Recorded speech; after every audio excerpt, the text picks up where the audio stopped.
بسم اللہ الرحمن الرحیم۔ السلام علیکم ورحمۃ اللہ وبرکاتہ۔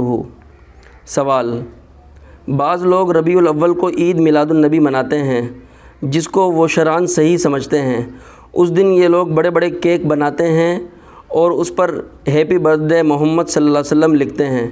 مسجدوں میں ہیپی برتھ ڈے کے غبارے سجاتے ہیں جس کا میں خود بھی گواہ ہوں، اور بھی بہت سی چیزیں کرتے ہیں۔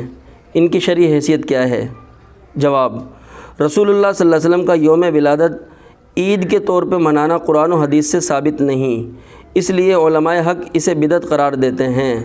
جو کام صحابہ اکرام نے نہیں کیا وہ جائز نہیں ہو سکتا، اس لیے کہ اگر ہم یوں کہیں کہ یہ کام ہم نبی علیہ السلام کی محبت میں کرتے ہیں اور شرعاً جائز ہے، تو یاد رکھنا ہم سے زیادہ نبی سے محبت کرنے والے نبی کے صحابہ تھے۔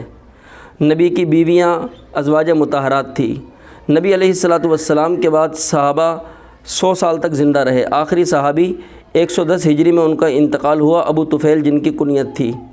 اس صحابی تک اور اسی طرح ان کے بعد بھی کئی سو سال تک کہیں بھی یہ بات ثابت نہیں کہ کسی اللہ کے ولی نے یا 1 لاکھ سے زیادہ صحابہ اکرام کی جماعت میں سے کسی ایک نے نبی علیہ السلام کی ولادت پر خوشی کا اظہار کیا ہو، یعنی عید منائی ہو، کیک وغیرہ کاٹے ہوں، اس طرح کا کوئی کام کیا ہو۔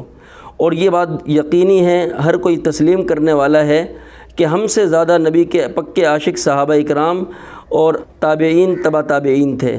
جب انہوں نے یہ کام نہیں کیا تو اب ہم بھی یہ کام نہیں کر سکتے، پھر اس کا مطلب تو یہ ہوا کہ ہم ان سے بڑے عاشق ہوئے۔ تو لہٰذا ہر وہ کام جو پہلے دین میں شامل نہ ہو، بعد میں اس کو شامل کیا جائے اور دین کی طرح اس کی پابندی کی جائے، علماء اس کو بدعت کہتے ہیں۔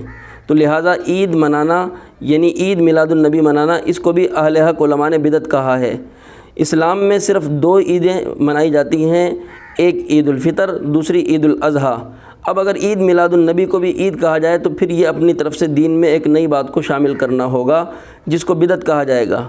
اللہ تعالیٰ سے دعا ہے اللہ تعالیٰ ہمیں سمجھ اور عمل کی توفیق عطا فرمائے۔ وما علینا الا البلاغ المبین۔